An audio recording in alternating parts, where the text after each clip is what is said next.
5 pilares que vão te ajudar a educar as suas crianças com mais gentileza, com mais assertividade, calma e leveza.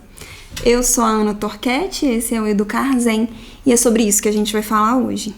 Em uma época em que a gente passa tanto tempo fora de casa, caso você seja mãe ou pai de uma criança, porque a gente precisa trabalhar, a gente também precisa se realizar como pessoa, é muito importante que a gente comece então a falar desse primeiro pilar, esse pilar que vai com certeza sustentar todos os outros, que é a presença física. A gente fala muito da presença de qualidade e eu assisti a um documentário do Instituto Alana uma vez em que eles dizem assim: vai falar com o seu chefe para ter meia horinha de tempo de qualidade, né, no seu trabalho. É algo pra gente se questionar, mas obviamente a gente também precisa colocar muitas vezes comida no prato da nossa criança.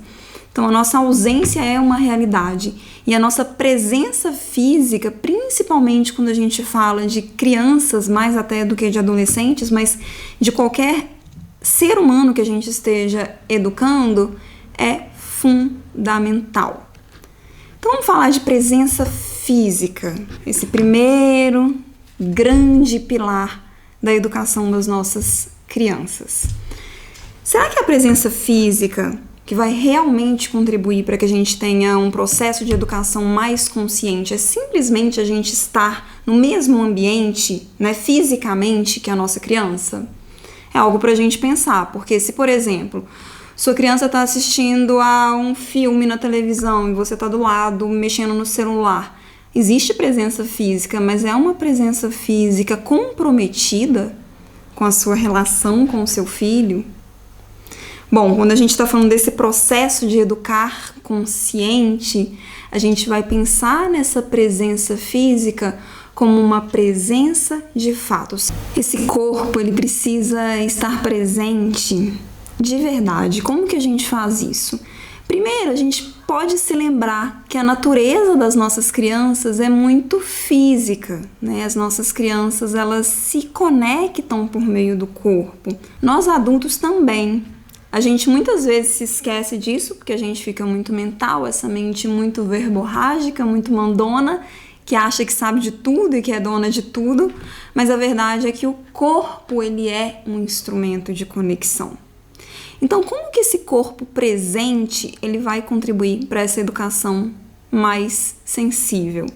É por meio de um olhar que conecta, é por meio de um sorriso, é por meio de uma expressão de abertura, né?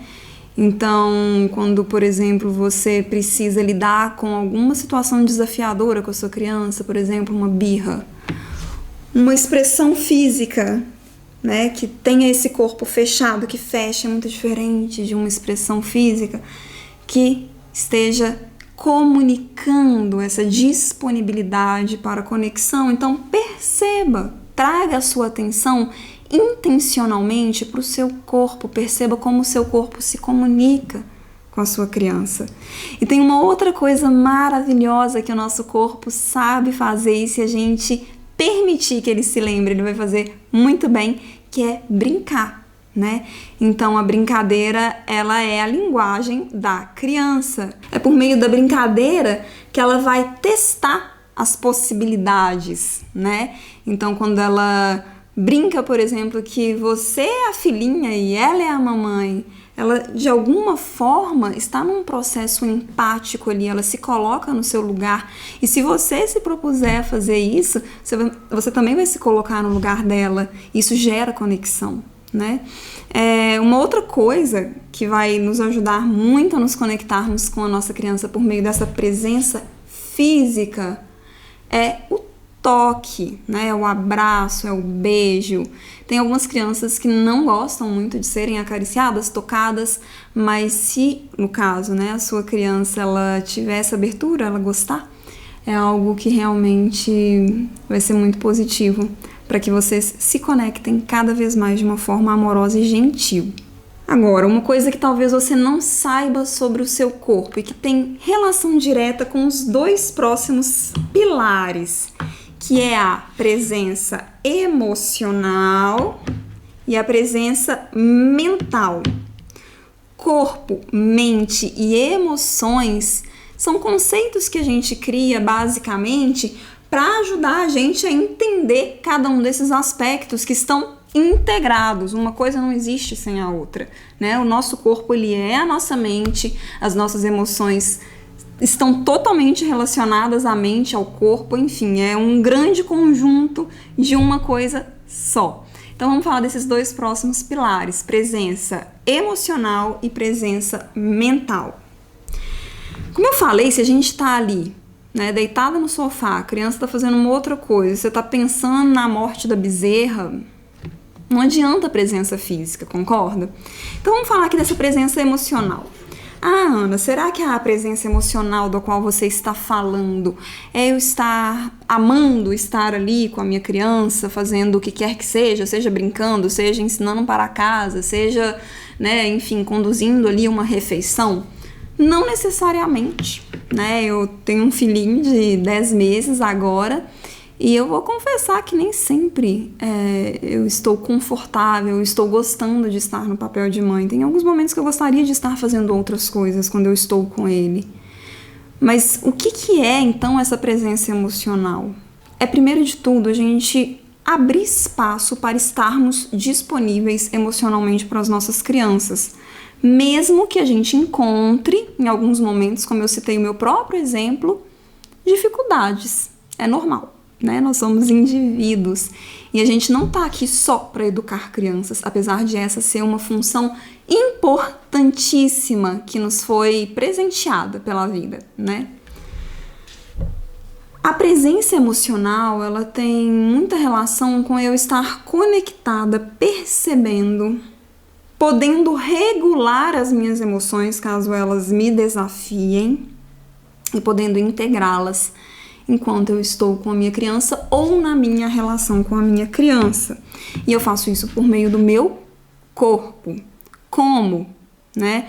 Eventualmente você está num parquinho e o seu filho, ele quer continuar no parquinho, tá muito divertido para ele, descer 1 milhão de vezes no escorregador, mas para você não tá tão divertido assim, né? Você tem outras coisas para fazer, enfim, ou você gostaria de estar fazendo outras coisas, ou você acha que aquilo já foi o suficiente.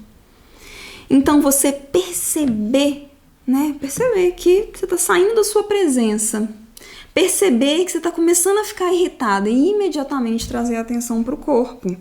A gente costuma achar que emoções são pensamentos. Ou que emoções são coisas que acontecem quando alguém faz alguma coisa que me gera um determinado sentimento. Como, por exemplo, meu filho que quer continuar ali no parquinho, no escorregador, né, que não quer voltar para casa e aquilo me deixa com raiva, por exemplo. Mas as nossas emoções, elas são uma coisa muito relacionadas às nossas necessidades. Então, qual necessidade minha não está sendo atendida quando o meu filho, né, não quer voltar para casa e aquilo me gera raiva? Então, o que é a minha raiva e não o que o meu filho fez, porque isso é só algo que motivou aquela raiva a aparecer, mas o que a minha raiva está me contando sobre as minhas necessidades não atendidas? Talvez seja exatamente isso, né? Uma necessidade de tempo para si que não está sendo atendida. E se você não sabe reconhecer isso por meio da sua emoção, se você não entende que a sua emoção, a sua raiva é um sintoma das suas necessidades atendidas ou não, você não vai conseguir fazer nada por si mesma, não de uma forma efetiva, não de uma forma otimizada, de uma forma inteligente, gentil com todo esse sistema que te circunda. Então entenda isso, as emoções, elas acontecem no nosso corpo. Se você parar, percebeu que tá meio estranha, parar para prestar atenção no próprio corpo, tô sentindo raiva, e essa raiva eu tô sentindo como, por exemplo, uma tensão aqui nos meus ombros, ou uma mão que começa a fechar, um rosto que começa a ficar tenso. E aí, o próximo passo é exatamente dar um nome para a sua emoção. Não, peraí, isso que eu tô sentindo aqui é raiva, né? O que essa raiva tá me contando? Qual necessidade minha que não tá sendo atendida? Quando você faz isso, você desfoca a atenção da sua relação com o seu filho e presta atenção em você mesma, nas suas emoções, e isso, surpreendentemente, te conecta de forma positiva àquela criança, porque você não vai descontar a sua raiva nela. Então, o nosso segundo pilar, que está sustentado pelo primeiro, que é o corpo, é exatamente a presença emocional. Eu não consigo, de fato, acolher, entender, nomear as minhas emoções se eu não entender que as emoções são sentidas por meio do corpo. Terceiro pilar, né, que faz parte dessa tríade inicial, a gente ainda tem mais dois, é exatamente a presença mental, né, a nossa mente, que está conectada aí aos nossos pensamentos. Então, a gente estar sempre atenta ao que eu estou pensando, como que eu estou classificando mentalmente o meu filho, né? Como que eu estou classificando, julgando mesmo mentalmente, por meio dos meus pensamentos, a experiência de estar com ele, né? Ou os seus comportamentos. Esse menino é chato demais. Nossa, esse menino é muito desobediente, né?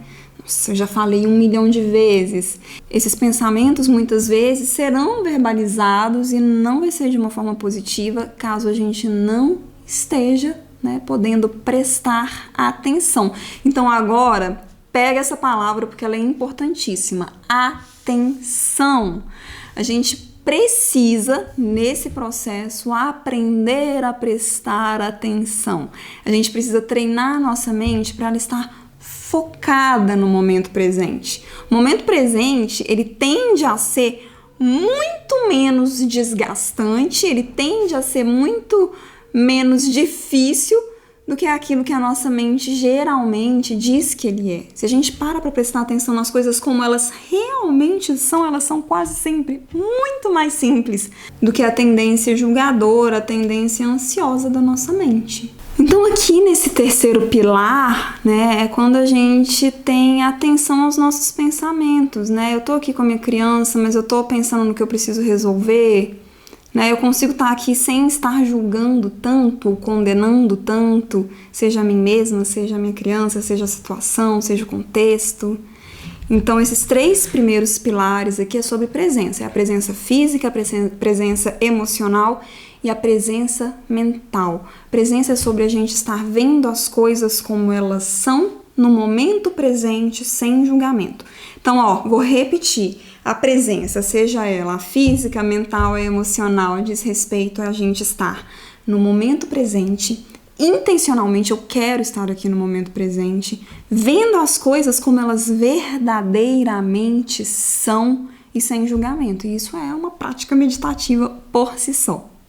Agora a gente tem aqui as 2 cerejinhas do bolo, que vão basicamente se relacionar com esse aspecto do não julgamento, que é algo que o Mindfulness nos convida a trazermos para as nossas vidas e assim, tirar algumas boas cargas de cansaço mental e emocional das nossas costas. Primeiro deles, gentileza. É a vontade, o desejo de ser gentil, verdadeiramente gentil conosco e com as nossas crianças, né? Trazer compaixão e autocompaixão. Ser gentil é uma atitude de mindfulness.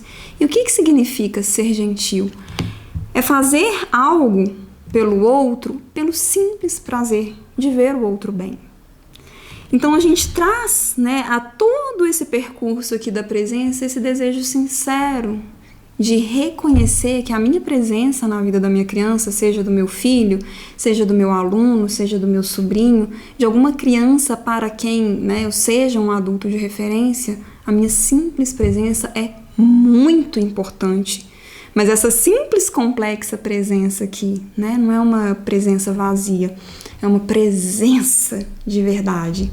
Então, quando a gente traz essa gentileza, né, esse desejo de ver o outro bem, essa compaixão, olhar para essa criança com compaixão, de repente se lembrar da criança que você foi um dia, né, das suas dores infantis, de como será que eu me sentia? Será que eu consigo me lembrar de como eu me sentia quando eu tinha 5 anos de idade? Ou como será que é ser uma criança de 5 anos de idade, né, e de repente receber uma palavra torta, né, uma cara fechada a cada coisinha que eu faço de errado, né? Tendo em vista o fato de que a infância é exatamente o espaço, o lugar, o momento para a gente testar um monte de coisa e aprender, né? Com a nossa, enfim, aprendermos a sermos pessoas que vivem em sociedade.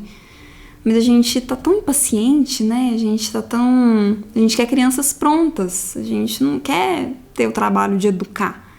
Então essa gentileza sobre isso, né? É uma coisa enorme isso que a gente faz. Esse espaço gigantesco que a gente dedica em nossas vidas às nossas crianças. Isso é algo maravilhoso, mas é muito desafiador também.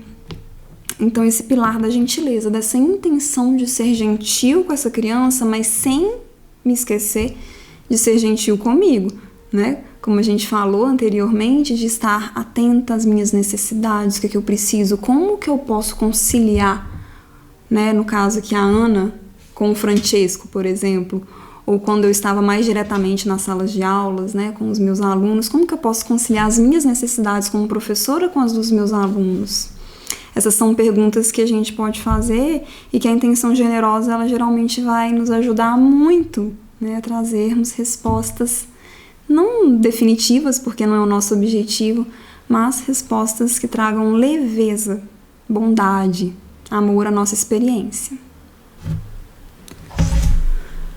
Por último, mas muito importante, isso aqui podia até ser a base disso tudo, mas é a cerejinha aqui do bolo, né? A última pedrinha que a gente está colocando aqui para equilibrar tudo isso, esse educador mais consciente. É a prática meditativa.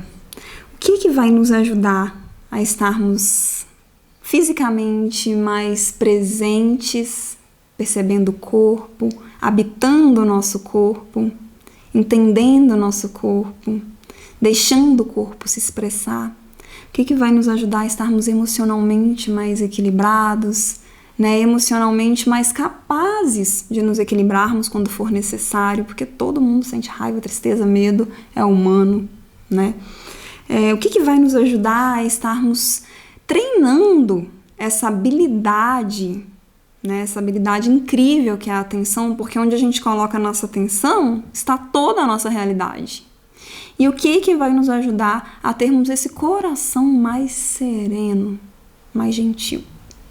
É exatamente a sua prática meditativa, né? E essa prática meditativa, eu sei que talvez você pense assim, nossa, não tem um outro jeito de fazer isso? Não, até tem, né? Existem outras práticas que concomitantemente, juntamente à prática meditativa, vão nos ajudar a nos erguermos como adultos fortes e sensíveis para cuidar das nossas crianças.